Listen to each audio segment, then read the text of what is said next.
Hi යාළුවනේ ඔයගොල්ලන්ව සාදරයෙන් පිළිගන්නවා අවුෂි YouTube channel එකට. අද මම මේ වීඩියෝ එකෙන් කතා කරන්න බලාපොරොත්තු වෙන්නේ මහ පොළොව අයදුම්පත තාමත් පුරවලා දාපු නැති අයට ඒක පුරවලා දාන හැටි. ඉතින් අපි වීඩියෝ එක පටන් ගමු. මහ පොළොව අයදුම්පතේ පළවෙනි පිටුවේ උඩම දාන්න මුකුත් නැහැ. ඔය හිස් කුටුවක් තියෙන එකේ මුකුත් දාන්න එපා. ඒක එහෙන් තමයි පුරවලා දාන්න තියෙන්නේ. මේ අයදුම්පතේ හැම පිටුවක්ම පුරවන්න ඕනේ අපි. අන්තිමට තියෙන පිටු දෙක ග්‍රාම සේවකටයි ප්‍රාදේශීය ලේකම් කාර්යාලයටත් පුරවන්න තියෙනවා. පළවෙනි පිටුවේ උඩින්ම පූජ්‍ය මයා මිය මෙය එය ටික් එක දාන්න ඕනේ. පූජ්‍ය දන්නවනේ ස්වාමීන් වහන්සේලා මයා පිරිමි අය. මිය දාන්න ඕනේ විවාහක අයට. මෙය දාන්න ඕනේ විවාහක නැති අයට. ඊළඟට තියෙනවා අයදුම්කරුගේ සම්පූර්ණ නම ඉංග්‍රීසියෙන්. කැපිටල් හෝ සිම්පල් ඒක ප්‍රශ්නයක් වෙන්නේ නැහැ. ලැබිය යුතු ලිපිනේ ඔයගොල්ලෝ ඉන්න ලිපිනේ දාන්න. ජාතික හැඳුනුම්පත් අංකය, ස්ථාවර දුරකථන අංකය, ජංගම දුරකථන ඔය වැඩ කරන නම්බර් එකක් දාන්න. ඊට පස්සේ විභාග අංක ඉසෙට් ස්කෝර් එක ඒවා දාන්න ඕනි. යටම තියෙන එක ඔයාලා පුරවන්න එපා. ඒක කාර්යාලීය ප්‍රයෝජනය සඳහා. දෙවෙනි පිටුවේ තියෙනවා මේ පවුල විස්තර දාන්න. ඒක ඒ ටික අදාළ අය ඉස්කෝලේ යනවා නම් ඒ කට්ටිය පුරවලා ඔය උපැන්න සහතික එහෙම ඉදිරිපත් කරලා දාන්න ඕනේ. නැති අය නැත කියලා ලියන්න. කිසිද කොටුවක් හිස් තියන්න එපා. මේ හැම පිටුවකම උඩම A level index number එක දාන්න ඕනේ. තුන්වෙනි පිටුවේ තියෙනවා වතු පිටි ගොඩ මඩ ඉඩ කඩම් යනාදී ලැබෙන ආදායම ඒවා තියෙනවා නම් දාන්න. ඒවට ආදායම් වර්තත් ප්‍රාදේශීය ලේකම් කාර්යාලයෙන් ඉදිරිපත් කරන්න ඕනේ. කුලී බදු නිවාස ඒවගෙන් ලැබෙන ආදායම ඒවටත් ආදායම් බදු මේ ආදායම් වර්තාව අරගෙන ලියන්න ඕනේ. ඔයා රැකියාවක් කරනවා නම් ඒක දක්වන්නත් තියෙනවා. විවාහ වෙලා තියෙනවා නම් ඒකත් දක්වන්න. හැබැයි මේ මොකක්වත් නැත්තම් නැත්ත කියලා දාන්න කිසිදු කොටුවක් හිස් තියන්න එපා. ඊළඟට වැදගත්ම කොටස 4 වෙනි පිටුවේ පියා පිළිබඳ විස්තරය සම්පූර්ණ නම ලියන්න ඕනේ. ජීවත්ව සිටීද නැද්ද?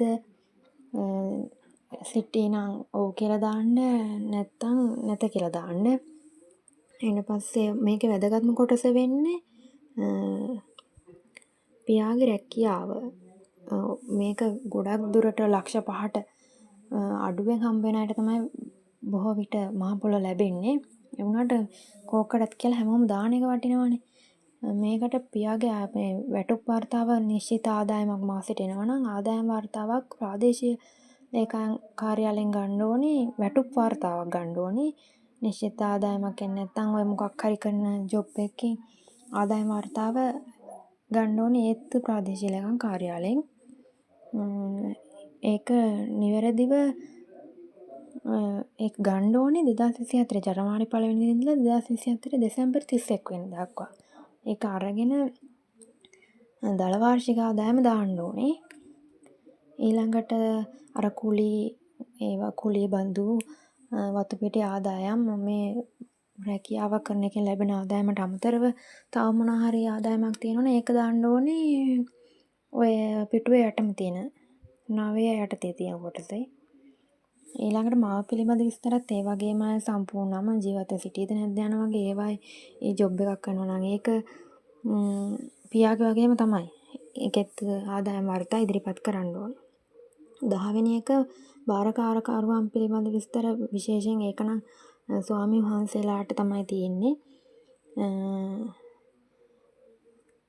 නැත්තම් ඔය ආච්චිලා සීයලා ළඟ ඉන්න අයගේ ඒ විස්තර දාලා දෙමාපියෝ නැති අයට තමයි ඒක දාන්න තියෙන්නේ. අනිත් අය නැත කියලා දැම්මම හරි. මේ 11 වෙනි කොටසේ මව්පිය ඒකීභාවය වෙනුවෙන් පියා හෝ මව හමුදා සේවය හෝ පොලිස් සේවයේදී සිටියේදී මිය ගොස් ඇතනම් හෝ ආබාධ තත්ත්වයට පත් වී ඇතනම් සඳහන් කරන්න ඕනේ. ඒක අදාළ ආයතන ප්‍රධානියා විසින් තහවුරු කරන ලද ලිපියකින් තහවුරු කරන්න ඕනේ.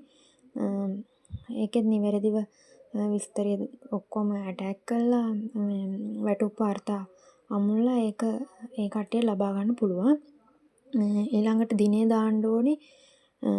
මේක අපි බාර දෙන්න ඕනේ අනිවාර්යෙන් ඔයගොල්ලන්ට පුරවන්න තියෙන කොටස් ටික මෙතනින් ඉවරයි.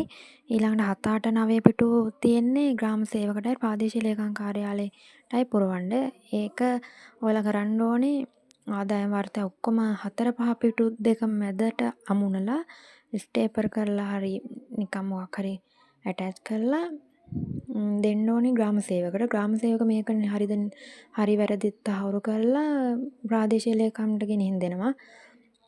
ඕගොල්ලෝ ග්‍රාම සේවකට මේ ඩොකියුමන්ට් ටික දෙද්දී ලොකු ලියුම් කවරයකුත් එක්ක තැපැල් කරන්න අවශ්‍ය මුද්දර ලබා දෙන්න ඕනේ. ග්‍රාම සේවකත්වයේ තමයි සම්පූර්ණ වැඩේ තියෙන්නේ. එයා තමයි ගෙනිහින් දෙන්නේ ප්‍රාදේශීය ලේකම් කාර්යාලයට. අනිවාර්යයෙන් 20ට කලින් මේක බාර දෙන්න ඕනේ. ඉතින් යාළුවනේ ඔයගොල්ලෝ අනිවාර්යයෙන් මහත් පොළොව ඇදුම්පත පුරවලා දාන්න. හම්බුණත් හරි නැතත් හරි කමන්නේ දාන්න. හැබැයි බොරු විස්තර දාන්න එපා. ඉතින් තවල් කෙනෙක්ගේ chance. Yeah.